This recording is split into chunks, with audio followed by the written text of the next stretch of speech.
యోహాను సువార్త 7వ అధ్యాయం 15వ వచనంలో యూదులు అందుకు ఆశ్చర్యపడి చదువుకొనని ఇతనికి ఈ పాండిత్యము ఎట్లు వచ్చిందని వారు చెప్పుకున్నారట. దేవునికి స్తోత్రం. అంటే యేసుక్రీస్తు వారి ప్రభుల వారిని చూసినప్పుడు, యేసుక్రీస్తు ప్రభుల వారిని గురించి వారు ధ్యానం చేస్తూ ఉన్నప్పుడు, యేసుక్రీస్తు ప్రభుల వారు చెప్పేటువంటి మాటలు వారు విన్నప్పుడు వారికి అనిపించినటువంటి విషయం ఏంటంటే ఆయన మహాపాండిత్యము కలిగినటువంటి వాడు, మహాజ్ఞానము కలిగినటువంటి వాడు. ఎంతటి జ్ఞానం కలిగిన వాడంటే అక్కడ ఉన్నటువంటి పండితుల కంటే, అక్కడ ఉన్నటువంటి ధర్మశాస్త్ర ఉపదేశకుల కంటే, అక్కడ ఉన్నటువంటి శాస్త్రుల కంటే, అక్కడ ఉన్న పరిసయుల కంటే ఆయన మహాజ్ఞానము కలిగిన వాడని వారే ఒప్పుకుంటున్నారు.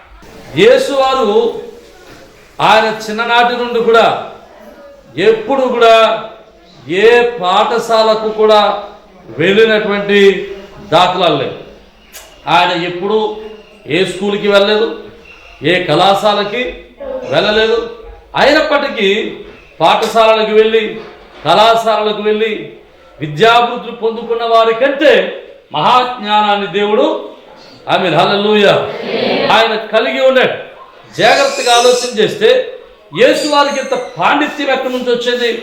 యూదులందరూ అనుకుంటున్నారు ఈయనకి ఇంత పాండిత్యము ఎక్కడి నుండి వచ్చింది అంటే, యూదులందరికంటే జ్ఞానం కలిగిన వాడిగా, ఫరిసయ్యులందరికంటే జ్ఞానం కలిగిన వాడిగా, అక్కడ ఉన్నటువంటి శాస్త్రులందరికంటే జ్ఞానం కలిగిన వాడిగా ఆయన బోధిస్తూ ఉంటుంటే ఆయన బోధనను బట్టి ఆశ్చర్యానికి గురైనటువంటి యూతులందరూ అనుకుంటున్నారు ఈయన ఎప్పుడు స్కూల్కి వెళ్ళలేదే, ఎప్పుడు కాలేజీకి వెళ్ళలేదే, ఎప్పుడు మనకులాగా ఒక బోధకుడి దగ్గర ఇప్పుడు కూడా నేర్చుకోలేదే. మరి ఇంత నేర్చుకోని వానికి, స్కూల్కి వెళ్ళని వానికి, కళాశాలకు వెళ్ళని వానికి, వైదిక వేద పాఠశాలకు వెళ్ళని వానికి ఇంతటి జ్ఞానం ఎక్కడి నుంచి వచ్చింది అని వారు ఆశ్చర్యపోతూ ఉన్నారు. ప్రియమైన దేవుని బిడ్డలారా, ఒకవేళ యేసువారు గాక ఈ భూమి మీద ఉన్నప్పుడు ఏదైనా ఒక పాఠశాలకు వెళ్ళుంటే, ఏదైనా ఒక బోధకుని దగ్గర బోధ నేర్చుకుని ఉండుంటే ఏమనేవారండి? క్రెడిట్ అంతా ఎవరికి పోయేది? బోధకుడికి పోయేది. దేవునికి స్తోత్రం హల్లెలూయా. చూడండి, ఏదైనా స్కూల్లో స్టూడెంట్ బాగా కష్టపడి చదివి 600 మార్కుకి 599 మార్కులు తెచ్చుకున్నాడు అనుకోండి, ఎవరిది గొప్పతనం? స్కూలోడు పెద్ద ఫ్లెక్స్ చేసి మా స్టూడెంట్, మేము వీడిని ఇంతలా తయారు చేసాం, వీడిని ఇంతలాగా మనము ఇన్ని మార్కులు తెచ్చుకునేటట్టు మేము తయారు చేసాం అని చెప్తారు. మరి ఈయన తయారు చేసిన మిగతా వాళ్ళు ఎందుకు తయారు చేయలేదు? మరి మిగతా వాళ్ళు వీడు తయారు చేసిన గొప్పతనం అయితే, ఈ స్కూలు గొప్పతనం అయితే, మిగతా వాళ్ళ గుడికి అందరికీ ఏం రావాలి? అందరికీ 599 రావాలి కదా. మరి మిగతా వాళ్ళకి ఎందుకు రాలేదు అంటే, స్కూలు గొప్పతనం కంటే చదువుకున్న వాడి గొప్పతనమే ఎక్కువ అక్కడ. దేవునికి స్తోత్రం హల్లెలూయా. ఒకవేళ యేసువారు గాక ఆ రోజుల్లో పాఠశాలకు వెళ్ళుంటే, ఏదైనా ఒక బోధకుడి దగ్గర నేర్చుకోవడానికి వెళ్ళుంటే, లేదా ఒకవేళ ఎక్కడికైనా ఒక వేద పాఠశాలకు వెళ్ళుంటుంటే, ఒకవేళ ఎవరి దగ్గరైనా ఒక పరిసయ్యుని దగ్గర వాక్య బోధన నేర్చుకుని ఉంటుంటే యేసువారి కంటే వాడే అధికుడిగా చెప్పుకునేవాడు. కానీ యేసువారు ఆయన దైవత్వము కలిగిన వాడు గనుక, దైవ లక్షణాలు కలిగిన వాడు గనుక, ఆయనే ప్రభువైన వాడు గనుక ఆయన ఈ లోక సంబంధమైనటువంటి జ్ఞానమును ఎక్కడ ఆయన అభ్యసించలేదో. అర్థమైతే దేవునికి స్తోత్రం హల్లెలూయా. ఈ లోక జ్ఞానాన్ని కానీ, ఈ లోక సంబంధమైన బోధకుల దగ్గర కానీ, ఏ లోక సంబంధమైన బోధకుల దగ్గర కానీ, నాయకుల దగ్గర కానీ ఆయన ఏ విధమైనటువంటి జ్ఞానాన్ని పొందుకోలేదు. కానీ ఆయనకు కూడా ఒక మెంటర్ ఉన్నాడు, ఆయనకు ఒక బోధకుడు ఉన్నాడు. ఆయన కూడా ఒకరి పాదాల దగ్గర నేర్చుకోవటం మొదలెట్టాడు. ఆయన ఎవరి పాదాల దగ్గర నేర్చుకున్నాడో, ఆయన ఎవరి దగ్గరికి వెళ్ళి పాఠాలు నేర్చుకున్నాడో, ఆయన ఎవరి దగ్గరికి వెళ్ళి జ్ఞానాభివృద్ధిని పొందుకున్నాడో కొన్ని విషయాలు నేర్చుకోవడానికి మనం ప్రయత్నం చేద్దాం. పరిశుద్ధ గ్రంథంలో నుండి యోహాను రాసినటువంటి శుభవార్త 8వ అధ్యాయము 26వ వచనాన్ని మనం చదువుకుందాం. యేసువారు ఎవరి దగ్గర బోధ నేర్చుకున్నాడు, యేసువారు ఎవరి దగ్గర పాఠాలు నేర్చుకున్నాడు, యేసువారు ఎవరి దగ్గర ఆయన వాక్యాన్ని చెప్పడం నేర్చుకున్నాడో కొన్ని విషయాలు మనం నేర్చుకుందాం. చూడండి 26వ వచనంలో 2 మాట, నేను ఆయన యొద్ద విన్న సంగతులే లోకమునకు బోధించుచున్నానని చెప్పాను. దేవునికి స్తోత్రం. ఆయన అంటున్నాడు, నేను ఆయన యొద్ద నేర్చుకున్న సంగతులే, వినిన సంగతులే నేను బోధిస్తా ఉన్నాను అంటున్నాడు. ఎవరు ఆయన అంటే తండ్రి అయినటువంటి దేవుడై ఉన్నాడు. హల్లెలూయా, హల్లెలూయా. ఆయన అంటే సత్యవంతుడైన దేవుడు, ఆయన నిర్మలమైన దేవుడు, ఆయన సమస్త సృష్టిని సృజించిన తండ్రి అయిన దేవుని దగ్గరికి వెళ్ళి యేసుక్రీస్తు ప్రభుల వారు ఆయన దగ్గర వినిన సంగతులను ఆయన ఏం చేయడం మొదలెట్టాడు? బోధించటం మొదలెట్టాడు. హల్లెలూయా. అంటే యేసువారు బోధించే ప్రతి బోధ, ఆయన మాట్లాడే ప్రతి మాట, ఆయన చెప్పే ప్రతి సమాధానం, ఆయన చెప్పేటువంటి ప్రతి కార్యము కూడా ఎక్కడ నేర్చుకున్నారంటే యేసువారు తండ్రి అయిన దేవుని యొక్క పాదాల దగ్గర నేర్చుకున్నాడు. హల్లెలూయా, హల్లెలూయా. అందుకని యేసువారి యొక్క దినచర్యలో ప్రతిరోజు రాత్రి ఆయన ఏం చేసేవాడట? రాత్రంతా కూడా ఆయన ప్రార్థనలో గడిపేవాడు. రాత్రంతా ఆయన ప్రార్థనలో గడిపితే ఉదయాన్నే లేచి ప్రార్థనలో దేవుడు నేర్పిన సంగతులన్నీ తీసుకొచ్చి సమాజానికి ఆయన బోధించేవాడు. హల్లెలూయా, హల్లెలూయా. మీరు ఎప్పుడైనా గమనించారో లేదో, ఒకవేళ మీరు రాత్రి వేళ ప్రార్థన చేసే అలవాటు ఉంటే, ఒకవేళ మీరు ఎప్పుడైనా ప్రార్థన చేసే అలవాటు మీకుంటే, ఒకవేళ ఏదైనా సమస్య వచ్చినప్పుడు మీరు ప్రార్థించే మనస్సు మీకుంటే, మీరు ఎప్పుడైనా సమస్య వచ్చినప్పుడు ప్రార్థన చేస్తారా? హల్లెలూయా. అందరూ చేస్తున్నారు. దేవునికి స్తోత్రం. ఏదైనా సమస్య వస్తే మనం ఎప్పుడో ప్రార్థన చేస్తాం. ప్రార్థన చేసినప్పుడు జరిగిన సంగతి ఏంటి తెలుసా? మనం ప్రార్థన చేస్తే ప్రార్థనలో దేవుని స్వరాన్ని మనం వినగలిగితే ఖచ్చితంగా ఆ ప్రార్థనలో మనం ఎదుర్కొన్నటువంటి ప్రతి సమస్యకు, మనకెదిరే ప్రతి కష్టానికి, మనకెదిరే ప్రతి శత్రు బాధకు పరిష్కారం దేవుడు ఖచ్చితంగా తెలియపరుస్తాడు. హల్లెలూయా, హల్లెలూయా. ప్రార్థనలో దేవుడు చెప్పని కార్యం అంటూ లేదు, ప్రార్థనలో దేవుడు నేర్పని పాఠం అంటూ లేదు. మనం ఆయన పాదాల దగ్గర మోకరించి ఆయన ప్రార్థించడం మొదలు పెడితే ఆయన మనం ఏది మాట్లాడాలో, ఏది ఆలోచించాలో, ఎలాంటి నిర్ణయాలు తీసుకోవాలో, ఎవరి దగ్గరికి వెళ్ళాలో, ఎవరి దగ్గర ఏ విధమైనటువంటి తీర్మానాలు తీసుకోవాలో అన్నిటినీ కూడా మనం నడిచే నడకకు కావలసిన ఆలోచనలు, మన ప్రవర్తనకు కావలసిన ఆలోచనలు, మన బ్రతుకు కావలసిన ఆలోచనలు, మన జీవితానికి కావలసిన ఆలోచనలు, మనం ఉన్నతంగా ఉండడానికి కావలసినటువంటి ప్రతి ప్రణాళికలు ప్రార్థనలో ప్రభు మనకు నేర్పిస్తాడు. హల్లెలూయా, హల్లెలూయా. ప్రార్థనలో ఆయన నేర్పించిన పాఠాలు మన బ్రతుకులకు ఆశీర్వాదకరంగా ఉంటాయి. హల్లెలూయా. అందుకని ప్రతి విశ్వాసి ఏం చేయాలి? ప్రార్థన చేయాలి. ప్రార్థన లేని క్రైస్తవ జీవితం ఎప్పటికీ ఫలభరితంగా ఉండలేదు. మీరు ఎంతమంది మరి ప్రార్థన చేస్తున్నారో నాకు తెలియదు, కానీ ఈ సంవత్సరం మన సంఘంలో నుంచి 24 గంటలు ప్రార్థన చేస్తూ ఉన్నాం. ఇంతకుముందు కరోనా ముందు మనం ప్రార్థన చేసేవాళ్ళం. 24 గంటల ప్రార్థన, 24 గంటలు, గంటకు ఒక కుటుంబం చెప్పిన, గంటకు ఒక వ్యక్తి చెప్పిన 24 గంటల ప్రార్థన. పోయిన 2 దినాన్న తరిట్లవారిపేట సంఘం వారు 24 గంటలు ప్రార్థన చేశారు. దేవునికి స్తోత్రం చెప్తాం. హల్లెలూయా. మనం ప్రార్థన చేస్తే ఆయన మన పరిస్థితులన్నిటినీ మార్చుటకు ఆయన సమర్థుడైన వాడు. హల్లెలూయా. అయితే యేసువారు కూడా ఏం చేసేవాడు తెలుసా? ఆయన తండ్రి దగ్గరికి వెళ్ళి తండ్రి దగ్గర మోకరించి తండ్రి యొక్క పాదములు పట్టుకుని ప్రతి దినము కూడా ఆ మరుసటి దినమున ఏమి బోధించాలో అని నేర్చుకునేవాడు. అక్కడ అంటున్నాడు కదా, ఆయన నాకు చెప్పిన సంగతులు, ఆయన దగ్గర నేను విన్న సంగతులే నేను బోధిస్తూ ఉన్నాను. హల్లెలూయా. ఏ సంగతులట? ఆయన దగ్గర విన్న సంగతులే నేను బోధిస్తున్నాను. జాగ్రత్తగా వినండి. ఆయన బోధించే బోధనలో ఆయనను ఎవ్వరు కూడా తప్పు పట్టుకోవడానికి అవకాశము లేదు. ఎన్నో ప్రయత్నాలు చేసేవారట, ఎన్నో కష్టతరమైనటువంటి చిక్కు ప్రశ్నలు వేసేవారట. అయినప్పటికీ యేసువారు వారిని సరైన సమాధానంతో ఓడించేవారు. హల్లెలూయా.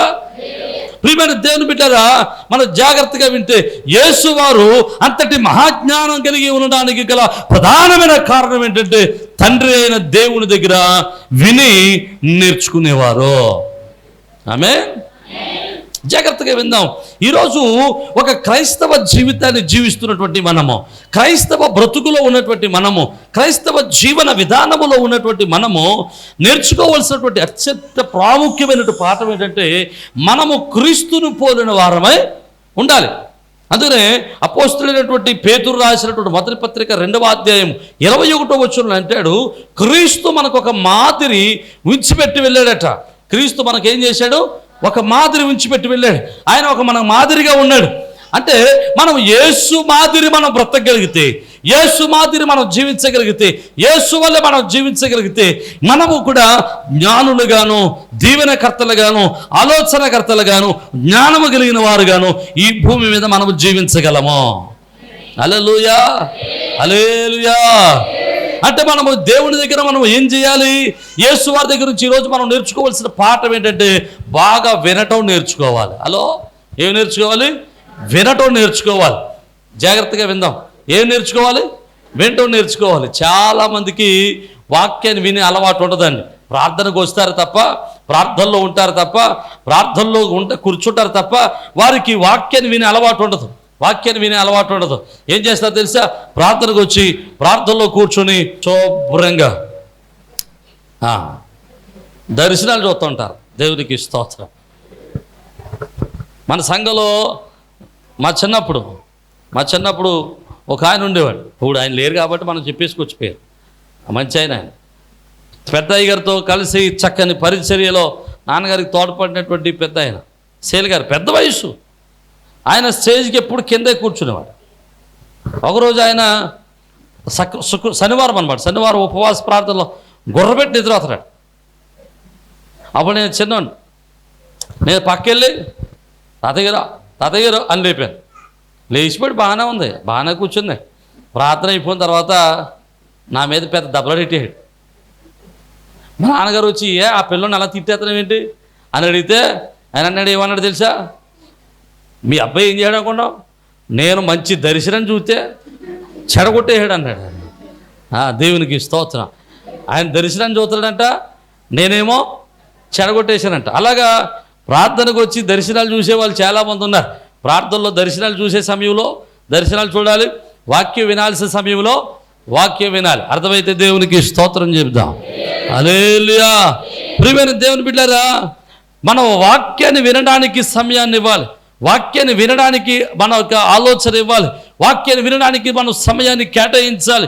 వాక్యాన్ని వింటే అది మన జీవితాలకి దీవెనకరంగా, ఆశీర్వాదకరంగా ఉంటుంది. హల్లెలూయా, హల్లెలూయా.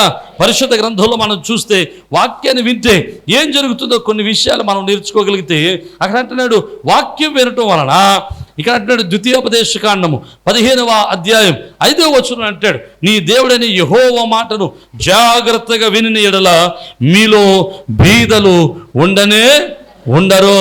వాక్యాన్ని వింటే మనలో ఎవడు ఉండడట? బీదలు ఉండరు. మరి పొద్దున్న లేచిన కాడి నుంచి ఏమా ఏం చేస్తున్నావు, అది కొనుక్కున్నావా, ఇది కొనుక్కున్నావా అంటే ఏమంటాం మనం? అయ్యా మీ దిక్కుమాలోను అయ్యా, మాకు డబ్బులు లేవయ్యా, మా పరిస్థితి బాగోలేదయ్యా, మాకు అది లేదయ్యా, ఇది లేదయ్యా అంటూ ఉంటాం. జాగ్రత్తగా వినండి. దేవుని యొక్క వాక్యాన్ని మనం జాగ్రత్తగా వింటే, వాక్యాన్ని గ్రహించగలిగితే మనలో బీదలు ఉండరు. హల్లెలూయా. వాక్యాన్ని వినేవాడిని దేవుడు ఐశ్వర్యవంతునిగా మార్చబోతున్నాడు. హల్లెలూయా. వాక్యాన్ని వినేవాడు ఐశ్వర్యవంతుడగుదుడుగాక. హల్లెలూయా. ఇక రెండో విషయాన్ని జ్ఞాపకం చేసుకున్నాం. ద్వితీయోపదేశకాండంలోనే 28వ అధ్యాయం 14వ వచనం అంటాడు, ఆజ్ఞలను విని వాటిని అనుసరించి గైకొనులా యెహోవా నిన్ను తలగా నియమించును. అంటే వాక్యాన్ని వినేవాడు రెండవది ఎలా ఉంటాడు తెలుసా? తలగా ఉంటాడు. హల్లెలూయా. నువ్వు ఏ వ్యాపారం చేసినా, ఏ పని చేసినా నువ్వు పైవానిగానే ఉంటావు తప్ప ఎప్పుడు కిందవానిగా ఉండవు. హల్లెలూయా, హల్లెలూయా. నువ్వు ఆశీర్వదింపబడిన వాడిగానే ఉంటావు తప్ప ఎప్పుడు కూడా దీన స్థితిలో ఉండవలసిన ఆవశ్యకత ఉండదా. నమ్మితే దేవునికి స్తోత్రం చెబుదాం. హల్లెలూయా. మొదటిది, ఆయన వాక్యాన్ని వింటే మనలో బీదలు ఉండరట. ఆయన వాక్యాన్ని వింటే రెండవది, ఆయన మనల్ని తలగా నియమిస్తాడట. రెండవది, మూడవది, సామెత గ్రంథము 19వ అధ్యాయము 20వ వచనం అంటాడు, నీవు ముందుకు జ్ఞానివగుటకై ఆలోచన విని ఉపదేశమును అంగీకరించుము. దేవుని యొక్క వాక్యాన్ని విని, ఉపదేశాన్ని విని అంగీకరిస్తే వాడు ఏమవుతాడట? ముందుకు జ్ఞాని అవుతాడట. హల్లెలూయా. ఏమవుతాడు వీడు? జ్ఞాని అవుతాడు, మహాజ్ఞాని అవుతాడు. జాగ్రత్తగా వింటే వాక్యాన్ని వినేవాడు జ్ఞాని అవుతాడు. హల్లెలూయా. బైబిల్ గ్రంథంలో మనం చూస్తే ఎలాంటి జ్ఞానం అవుతాడో చెప్తాడు. దావీదు భక్తుడు అంటాడు, ఆయన వాక్యాన్ని ధ్యానించేవాడు, ఆయన మాటలు వినేవాడంట మహాజ్ఞానం అవుతాడంట. ముగ్గురికి మించిన జ్ఞానం వస్తుందంట. ఒకటి, బోధకులను మించిన జ్ఞానం వస్తుందట. హలో, ఎంత మించిన జ్ఞానము? బోధకులకు మించిన జ్ఞానం వస్తుందంట. రెండవది, ఆయన వాక్యాన్ని వినేవాడు వృద్ధులకు మించిన జ్ఞానం వచ్చిందట. హలో, ఎలాంటి జ్ఞానము? వృద్ధులకు మించిన జ్ఞానం కలిగి ఉంటాడు. అంటే మనకంటే వయసులో పెద్దవారి కంటే ఉన్నతమైన జ్ఞానాన్ని దేవుడు మనకిస్తాడు. మూడవది, ఆయన వాక్యాన్ని వింటే మన శత్రువులను మించిన జ్ఞానాన్ని దేవుడు మనకి అనుగ్రహిస్తాడు. నమ్మిన వారు దేవునికి స్తోత్రం చెబుదాం. హల్లెలూయా.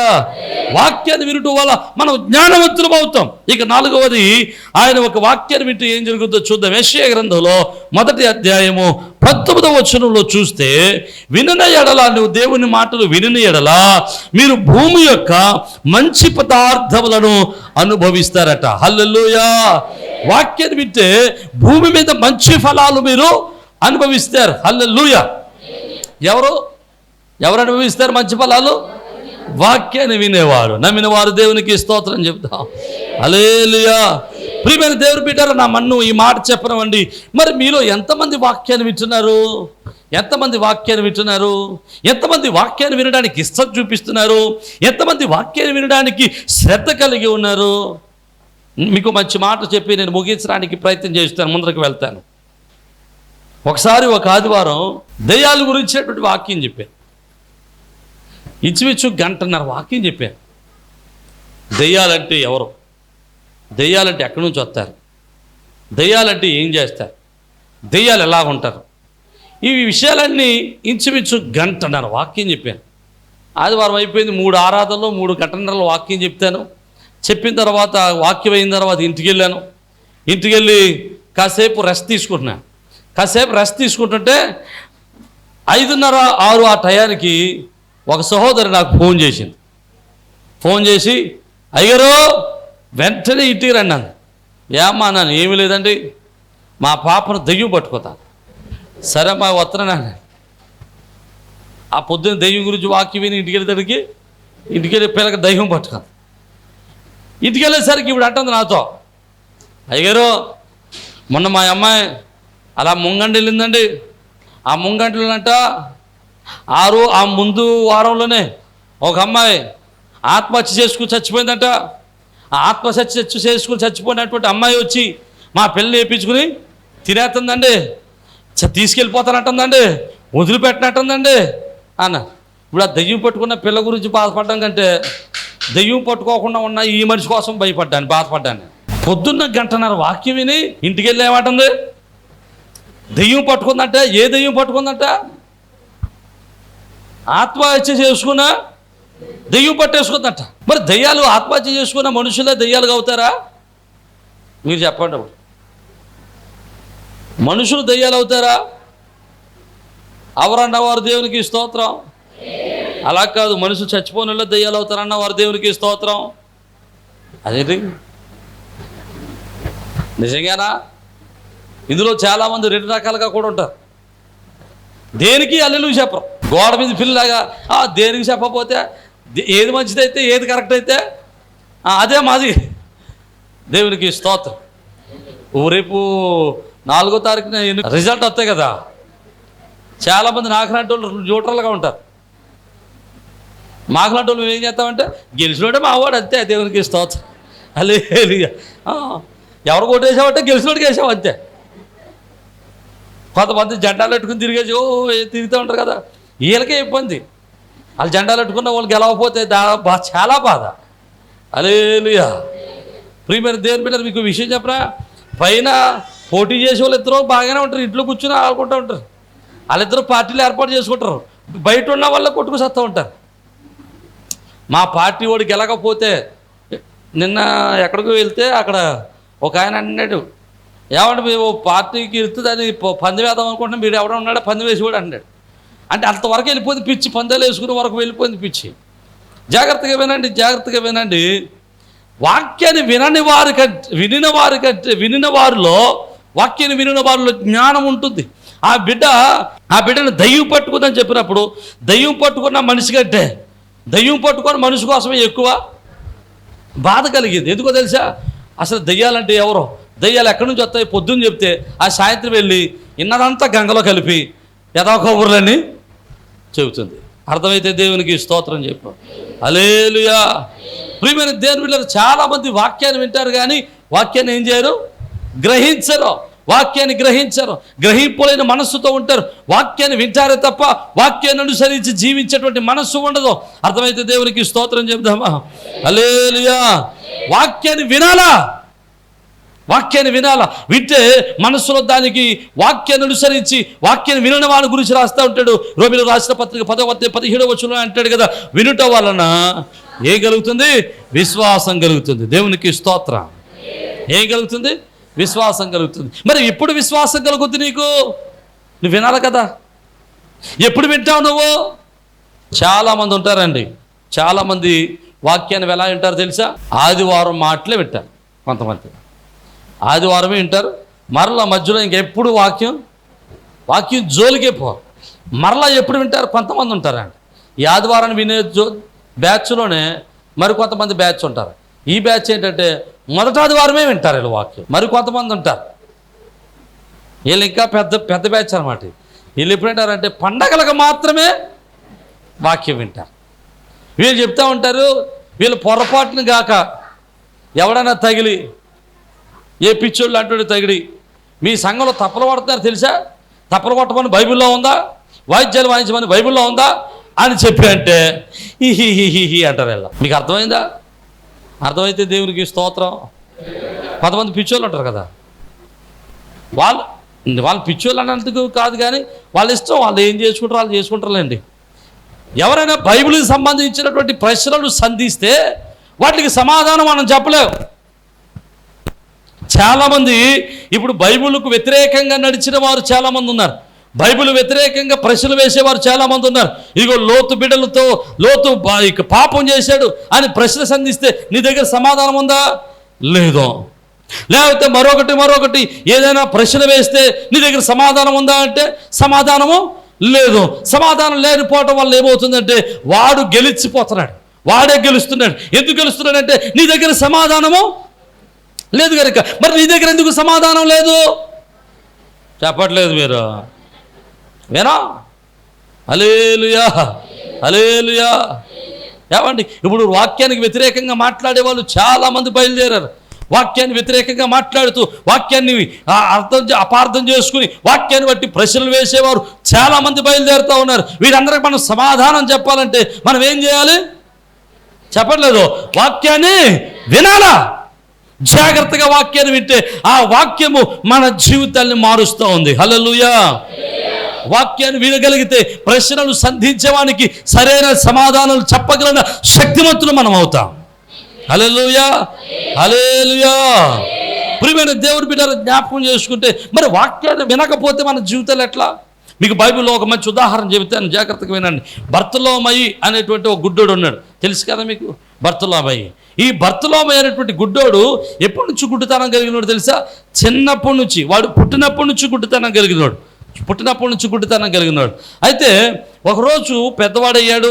అది పెద్దవాడైన తర్వాత అతను భిక్షాటన చేసుకుంటున్నాడు. వాడికి జీవనోపాధి ఏంటంటే భిక్షాటన చేసుకోవటమే.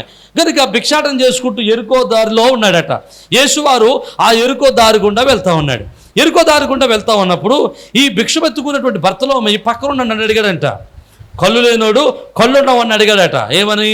అయ్యా ఎవరు వెళ్తున్నారు దారిలో అని అడిగితే ఆ కళ్ళున్న వ్యక్తి కళ్ళు లేనోడు చెప్తున్నాడట, నజరేయుడైన యేసు ఈ మార్గము గుండా వెళ్తున్నాడు. ఎవరు వెళ్తున్నారట?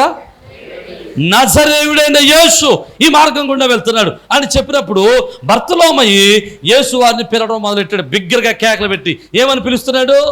నజరేయుడైన యేసు ఈ మార్గంలో వెళ్తున్నాడని చెబితే ఆ బర్తలోమయి ఏమని పిలుస్తున్నాడు? దావీదు కుమారుడా నన్ను కరుణించు అని కేకలు వేశాడట. అర్థమైతే దేవునికి స్తోత్రం చెప్తాం. హల్లెలూయా. ఎందుకు దావీదు కుమారుడు అంటున్నాడు? వాడు చెప్పిందేమో నజరేయుడైన యేసు అని చెప్పాడు. ఈయన ఏమని పిలుస్తున్నాడు? దావీదు కుమారుడు అని పిలుస్తున్నాడు. జాగ్రత్తగా వినాలి. ఈయన గుడ్డుతనం కలిగిన వాడే కానీ వీడు చెవులు మాత్రం బాగా, వీడు చూడలేకపోయాడే కానీ యేసువారిని గురించినటువంటి అనేక సత్యాలను వినగలిగాడు. నమ్మితే దేవునికి స్తోత్రం. అందుకనే వాక్యంలో చెప్తాడు, ఆత్మ సంఘములతో చెప్పుచున్న మాట చెవి గలవాడు వినుగాక. ఈరోజు చెవులు ఉన్న వాళ్ళందరూ దేవునికి స్తోత్రం. హల్లెలూయా. చూద్దాం మీ చెవులు ఎంతవరకు పని చేస్తాయో. ఎవడైనా ఏదైనా ప్రశ్న వేసినప్పుడు వారికి సమాధానం చెప్పే స్థితిని బట్టే మీ చెవులు కుందేళ్ళంటి చెవుల్లో, మూసుకుపోయినా చెవిలో. బైబిల్లో ఒకసారి ఒక వ్యక్తిని యేసుప్రభువు వారి దగ్గర తీసుకొస్తే ఆయన మోగోడు, ప్రభువా నా బిడ్డ మోగోడు, అంతేకాదు మూర్చగలిగినోడు కూడా, వీడు పడిపోతున్నాడు అక్కడక్కడ, కాబట్టి వీడిని బాగు చేయని ప్రార్థన చేసేదట. ప్రార్థన చేస్తే యేసు వారు ఏమన్నాడు తెలుసా? చెవిటివైన మోగ దయ్యమా వీడిని విడిచిపెట్టి పో అన్నాడు. ఏ దయ్యం ఇప్పుడు అది? చెవిటి దయ్యము, మోగ దయ్యం. చెవిటి ఉండడం వల్ల మోగతనం వచ్చింది. ఇప్పుడు వాడికి ఆ దెయ్యం ఏం చేస్తుందండి? వినవట్లేదు. దేవునికి స్తోత్రం చెప్పండి. హల్లెలూయా. ఇక్కడ ఉన్న వాళ్ళు ఎంతమందికి చెవిటి దెయ్యం పట్టుకుందో నాకు తెలియదు, కానీ చెవిటి దెయ్యం పట్టుకున్న వాళ్ళందరూ దేవునికి బిగ్గరగా దేవునికి స్తోత్రం. ఉన్నారు. హల్లెలూయా. చెప్తున్నా కదా, విన్నావుదా? వినాలి. అందుకని అంటున్నాను, వినాలి. వినకపోతే ఎంత నష్టమో ఒకసారి చెప్తాను చూడండి. సరిగా వినకపోతే ఒకసారి పాస్టర్ గారు ఇలా వాక్యం చెప్తూ చెప్పాడట, మనం కిటికీలు మెస్సులు ఉన్నాయి కానీ మెస్సులు ఉన్నాయి కానీ కిటికీలు లేవు, కాబట్టి కిటికీలు పెట్టించుకుందాం. 6 కిటికీలకి 50,000 అవుతుంది. కాబట్టి మీలో ప్రేరేపణ గలవారు, ఇవ్వగలిగిన వారు ఎవరైనా ఉంటే లేచి నిలబడండి అన్నాడట. ఒక ఆయన నిద్రలో ఉన్నాడు. ఇరిగి మిగతా మొక్కలన్నీ ఏమీ వినపడలేదు. లేచి నిలబడండి అన్న మాట వినపడిందట. ఉన్న పాలిగా అసలు నేనే ముందు లెగుతానంటూ పెద్ద అత్తది గల్లా లేచి చూడట. పాస్టర్ గారు అన్నాడట, కొట్టాడరా చప్పలు అంటే. ఇక పొలవు వాళ్ళందరూ చప్పలు కూడా వేస్తారట. ఈడిగో బుర్ర పోసిపోయింది, బుర్ర మెట్లెక్కిపోయింది. అలా ఏంట్రా పరిస్థితి? చప్పలు కొడతారేంటి? నిలబడమన్నాడు కదా, నిలబడితే చప్పలు కొడతారు ఏంటంటే ఆవిడ పిలుస్తున్నాడట, పలానా సుబ్బారావు గారు మరి మనకి చర్చికి కిటికీలన్నీ పెట్టించడానికి నిలబడ్డాడు, అయ్యగారు రండి ఒకసారి పైకి అన్నాడట. దేవునికి స్తోత్రం. అప్పుడు అర్థమైందట. అప్పుడు వచ్చాడు మైకులోకి, తెలుగులోకి. హల్లెలూయా. కాబట్టి మందిరంలో నిద్రపోతే ఎలాంటి ప్రమాదాలు జరుగుతాయి, జాగ్రత్తగా ఉండండి. హల్లెలూయా. ప్రియమైన దేవుని బిడ్డలారా, దెయ్యమట, అపవాదట వాక్యాన్ని ఏం చేయనివ్వదో విన్నవడా. అందుకని యేసు వారు ఒక చక్కటి ఉపమానం చెప్పాడు. విత్తువాని ఒక ఉపమానం. ఆ విత్తువాని ఒక ఉపమానంలో ఆ యొక్క విత్తనాలట 4 ప్రదేశాల్లో పడిందట. మొదటి ప్రదేశము త్రోవ పక్కన, రెండవ ప్రదేశము రాతి నేల మీద, మూడో ప్రదేశము మొండ తప్పుల మీద, 4వ ప్రదేశము మంచి నేల మీద పడిందట. 25వ వచనంలో లోకా సువార్త 8వ అధ్యాయం 25వ వచనంలో అంటాడు, వాడు మంచి నేల మీద పడినటువంటి విత్తనాలు వినివాడు విని వాడు ఫలభరితంగా ఉన్నాడట. హల్లెలూయా. మిగతా విత్తనాలు త్రోవ పక్కన పడినటువంటి విత్తనాలు ఎలాంటివి అంటే ఆ విత్తనాల్ని అపవాది వచ్చి ఎత్తుకుని పోయాడు. హల్లెలూయా. కొంతమందికి ఎన్ని చెప్పండి, నేను పట్టుకున్న కుందేలుకి 4 కాళ్ళు అంటాడట. నేను పట్టుకున్న కుందేలుకి 3 కాళ్ళు. అసలు సావు బతుకు నాకు అనవసరం. చెప్పిన దాంట్లో మంచి ఎంతో చెడు ఎంత వెండకీడు ఎంత వెండ. నేను పట్టుకున్న కుందేలుకి 3 కాళ్ళు. ఈయన ఏం పట్టుకుంది? ఏ దెయ్యం పట్టుకుంది? చెప్పట్లేదు బాబా. చెవిటి దెయ్యం పట్టుకుంది. హల్లెలూయా. వాక్యాన్ని విననివ్వదు దయ్యం. అపవాది దయ్యము, అపవాది వాక్యాన్ని విననివ్వడం. ప్రియమైన దేవుని బిడ్డలారా, చివరిగా ఈ మాటలు నేను చెప్పనమండి. మనము వాక్యం వినుట ద్వారా మన విశ్వాసం బలపడతాం. మన విశ్వాసంలో బలపడితే దేవునికి ఇష్టలుగా బ్రతుకుతాం. మన విశ్వాసం వినుట ద్వారా విశ్వాసం కలిగితే, విశ్వాసం ద్వారా దేవునికి ఇష్టమైతే మనం అపవాదికి దూరం అవుతాం. కనుక అపవాది మనల్ని ఏం చేయనివ్వడంటే వాక్యము విననివ్వడు. అందుకని వాక్యం వింటున్నప్పుడు మంచి శ్రద్ధగా వాక్యం వింటున్నప్పుడు తల్లోకి వచ్చి మెల్లక చెవి దగ్గరికి వచ్చి పప్పుసార్లో తాలింపేసావా అంటాడు. అంతే. బుర్ర ఎక్కడ పోద్ది ఇప్పుడు? లేకపోతే ఏమంటాడు తెలుసా? ఇవాళ మొదట ఆదివారం కదా, చికెన్ వండుతున్నారా, ఏం వండుతున్నారు చూసి వచ్చావా అంటాడు. ఇప్పుడు ఏం ఆలోచన తెలుసా? వాసన, బంగాళదుంప వాసన కాదు, వాక్యం ఎంతగా నీ డైవర్ట్ అయిపోయింది, భయం పక్కకు పోయింది బుర్ర. హల్లెలూయా. ప్రియమైన దేవుని పిల్లలు జ్ఞాపకం చేసుకోనండి, వాక్యం వినేటువంటి మనస్సు మనం కలిగి ఉంటే అది మన జీవితాలకు ఆశీర్వాదకరంగా ఉంటుంది. హల్లెలూయా. యేసువారు దైవత్వం కలిగిన వాడైనప్పటికీ, ఆయన దైవ లక్షణాలు కలిగిన వాడైనప్పటికీ, ఆయనే దేవుడైనప్పటికీ తండ్రి అయిన దేవుని ఎదుట పాదాల దగ్గర కూర్చుని యేసువారి యొక్క వాక్యాలు వినటం, తండ్రి అయిన దేవుడు చెప్పిన ప్రతి మాట విని ఆయన విన్నది విన్నట్టుగా వెళ్ళి లోకానికి ప్రకటించేవాడు. ఆమేన్. హల్లెలూయా. నన్ను ఈ మాట చెప్పనివ్వండి, మనం లోకానికి ఎందుకు ప్రకటించలేకపోతున్నాం తెలుసా? మనం తోటి వారికి వాక్యం ఎందుకు చెప్పలేకపోతున్నాం తెలుసా? మన స్నేహితులకు ఎందుకు వాక్యం చెప్పలేకపోతున్నాం తెలుసా? మన ఇంటి పొరుగు వారికి, ఇరుగు పొరుగు వారికి ఎందుకు వాక్యం చెప్పలేకపోతున్నాం తెలుసా? మనము వాక్యము సరిగా వినడం లేదా? వినే మనస్సు మనకుంటే చెప్పే శక్తి మనకు కలుగుతుంది. నమ్మితే దేవునికి స్తోత్రం చెప్దాం. హల్లెలూయా.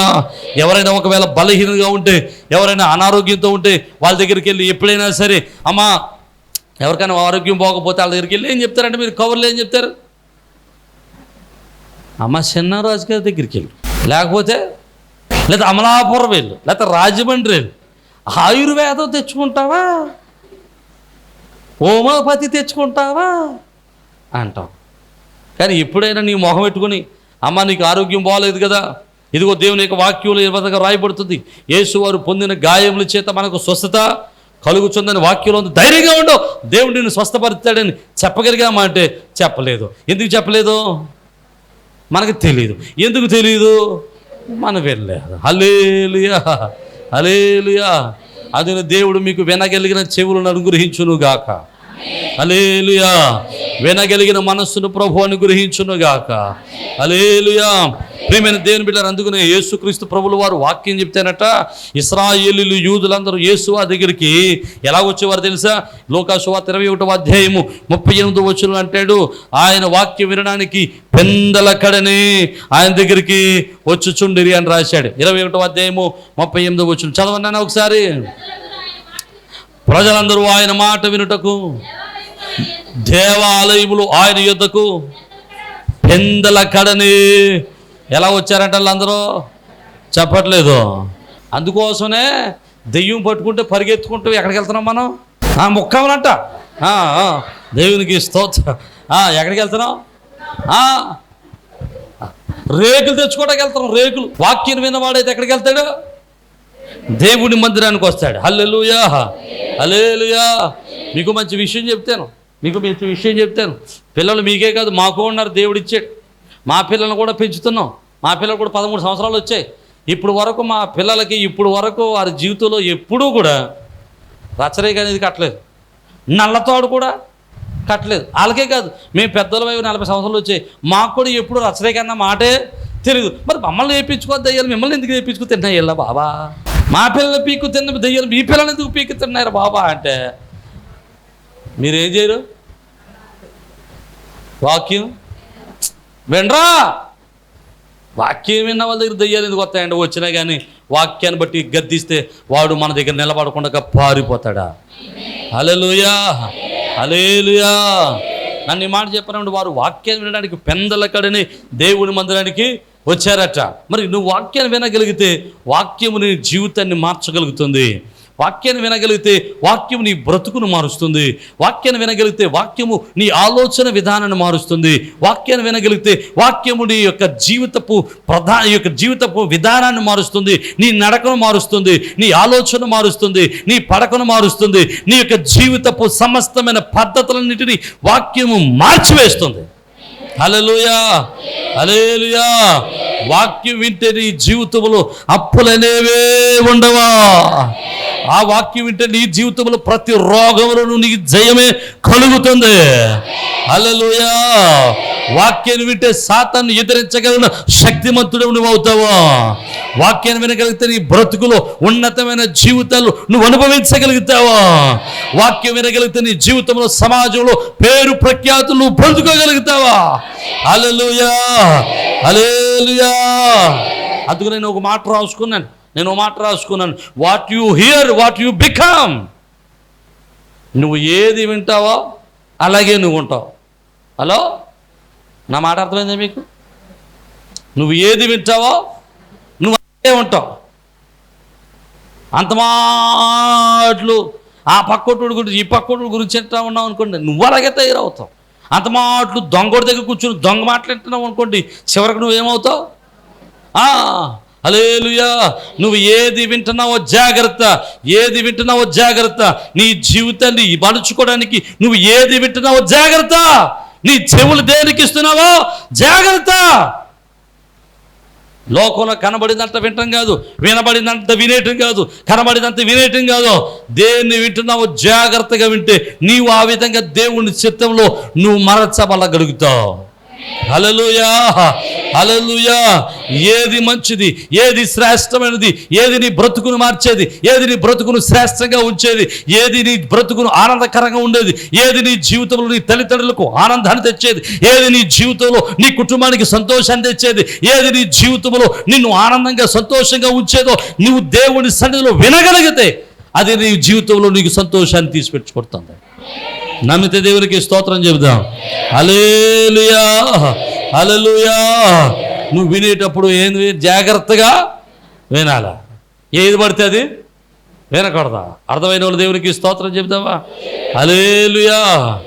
ఏది పడితే అది వినకూడదా? ఏది వినాలో అదే వినాలి. ఏది వినాలో అది వింటే నీ జీవితం ఆశీర్వాదకరంగా మార్చబడుతుంది. దేవునికి స్తోత్రం. హల్లెలూయా. వాక్యాన్ని వినడం నేర్చుకున్నావు అనుకోండి, వాక్యం నీ జీవితాన్ని ఏం చేస్తుంది? ఆశీర్వాదకరంగా మలుస్తుంది. ఆమేన్, హల్లెలూయా. కానీ చాలామంది వాక్యం ఎప్పుడు వింటారని మరి ఆదివారాలే వింటారు. మరి మిగతా మధ్యలో జరిగిన కూడికల్లో పొరపాటున కానీ వీడు ఎవడైనా వచ్చాడు అనుకోండి, ఎవడైనా సమాధానం చెప్పలేము. ఒకవేళ వీడు ఎవడైనా ఏదైనా చెప్తే మా పాస్టర్ గారికి తెలీదు అంటాడు. ఎందుకని తెలీదు? పాస్టర్ గారికి ఇది అలా ఏం చెప్తున్నాడో వీడికి తెలియదు. మీకు మంచి మాట చెప్పనా? చావు గురించి ఎంతమందికి తెలుసు? మరణం అనేది ఒకటి ఉండదని, మరణంలో ఏం జరుగుతుందో, మరణం చచ్చిపోయిన తర్వాత ఏం జరుగుతుందో, చచ్చిపోయిన తర్వాత ఎలాంటి పరిణామాలు ఎదురవుతాయో, చచ్చిపోయినోడికి అన్నీ తెలుస్తాయో లేవో తెలుసా మీకు? తెలియదు. మనకు చావు అంటే మాట అంటేనే భయం. ఇంక దాని గురించి ఎక్కడ వింటాం? ప్రియమైన దేవుడు అన్ని మీటింగులకి అటెండ్ అవ్వాలి, ప్రతి కార్యక్రమానికి అటెండ్ అవ్వాలి, ప్రతి కూడికి అటెండ్ అవ్వాలి, ప్రతి కృతజ్ఞత కూటానికి అటువంటి దరిద్రం ఎక్కడ అటెండ్ అవుతాం? మనం ఏదైనా కృతజ్ఞత కూటానికి అటెండ్ అవ్వాలంటే ఆలోచిద్దాం. మన ఇంటికి ప్రార్థించుకున్నప్పుడు ఆ మనిషి వచ్చిందా?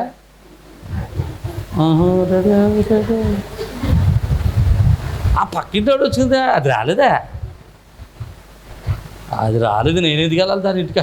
నువ్వు ఇంట్లో ప్రార్థన ఎట్టించుకున్న వ్యక్తి కోసం రావద్దు. ఎవరి కోసం రావాలి? వాక్యం వినడం కోసం రావాలా? దేవునికి స్తోత్రం చెప్పా. హల్లెలూయా. దేవుని యొక్క వాక్యాన్ని వినడానికి రావాలి, దేవుని చేత మలచబడడానికి రావాలి, దేవుని చేత దేవుని యొక్క మాటల చేత బలపరచబడడానికి రావాలి. దేవునికి స్తోత్రం చెప్దాం. హల్లెలూయా, హల్లెలూయా. కృతజ్ఞత కూటాల దగ్గర, పుట్టినరోజు దగ్గర, చనిపోయిన కార్యక్రమాల దగ్గర, ఆదరణ కూటాల దగ్గర ఎక్కడైతే వాక్యాలు సందర్భయోచితంగా వాక్యాలు చెప్పినప్పుడు ఆ వాక్యాలు నేర్చుకోవడానికి రావాలి. వస్తే నేర్చుకుంటావు, రాకపోతే మా పాస్టర్ గారికి ఏమి. హల్లెలూయా. ఈరోజు మనం వినేవారముగా ఉందుము గాక, వినుటకు మన చెవులను ఇచ్చుదము గాక. ఆత్మ చెప్పుచున్న మాట చెవి గలవాడు వినుగాక. మీరందరూ చెవి గలిగిన వారు అగుదురుగాక. తల వంచండి, ప్రార్థన చేద్దాం.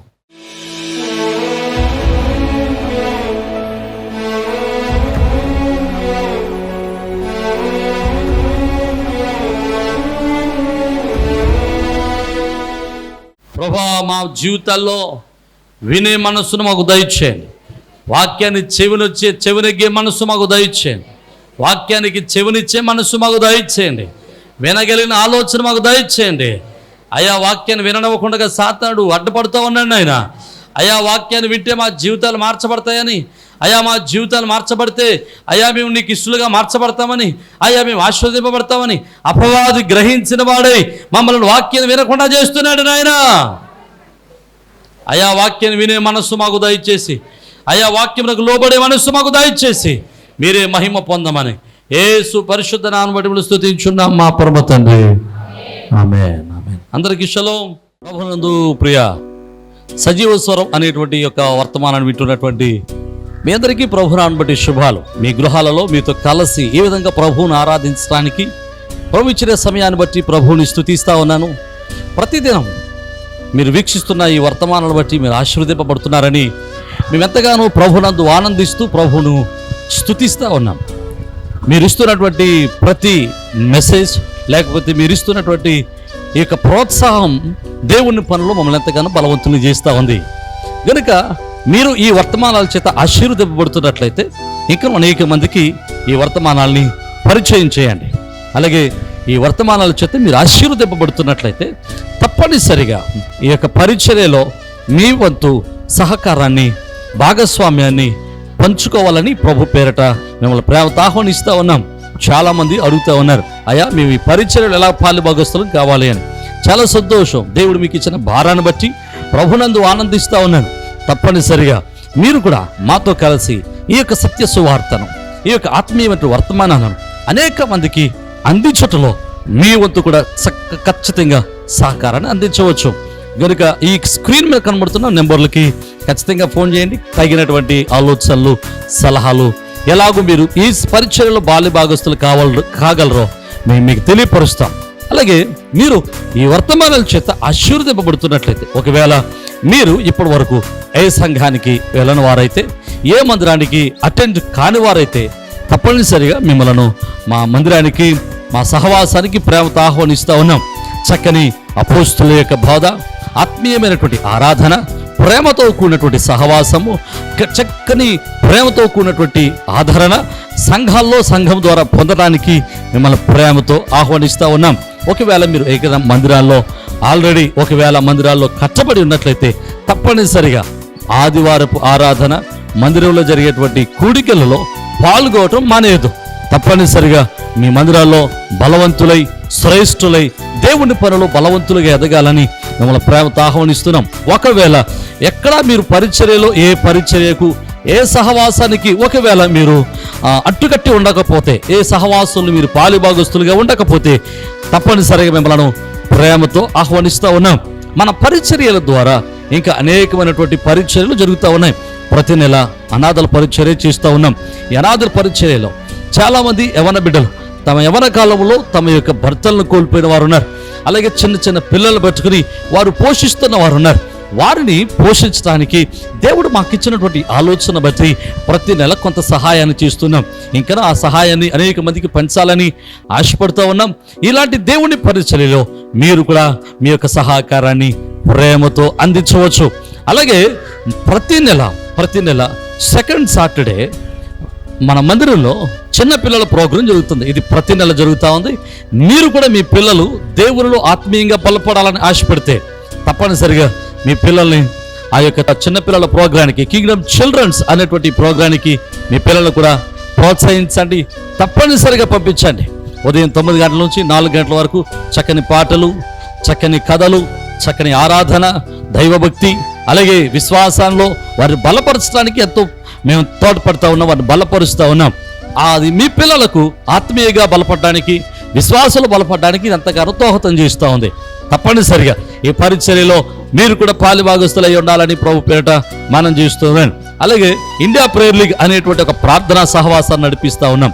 మిమ్మల్ని కూడా ప్రేమతో ప్రార్థనా సహవాసంలోనికి ప్రేమతో ఆహ్వానిస్తూ ఉన్నాం. తప్పనిసరిగా మీరు ఫోన్ చేయండి, తగిన విషయాలన్నీ మీతో పంచుకుంటాం. అలాగే మీరు ఒకవేళ యూట్యూబ్ ద్వారా వాక్యాన్ని విన్నట్లయితే, ఒకవేళ ఈ వాక్యం ద్వారా ఈ వర్తమానాల ద్వారా మీరు ఆశీర్వదింపబడిన వారైతే ఖచ్చితంగా ఈ యొక్క వర్తమానాలు అనేక మందికి పరిచయం చేయండి. ఈ యొక్క వర్తమానాలని మీరు అనేక మందికి పరిచయం చేసి ఈ యొక్క పరిచర్యలో మీరు కూడా తప్పనిసరిగా పాలుభాగస్తులు కావాలని, పరిచర్యలో మీరు కూడా తప్పనిసరిగా చేతులు కలిపి దేవుని యొక్క రాజ్య వ్యాప్తిలో ప్రయాసలో మీరు కూడా మాతో కలిసి రావాలని ప్రేమతో ఆహ్వానిస్తూ ఉన్నాం. ఒకవేళ మీరు రావాలి అనుకుంటే తప్పనిసరిగా మీ విషయాలు మాకు తెలియపరచండి. మీ కొరకు, మీ కుటుంబాల కొరకు, మీ బిడ్డల కొరకు మేము అనునిత్యం ప్రార్థన చేస్తున్నాం. ప్రభు కృప మీకును, మీ కుటుంబాలకును, మీ బిడ్డలకును ఎలా తోడై ఉండి మిమ్మల్ని స్థిరపరిచి ఆదరించును గాక. ఆమేన్.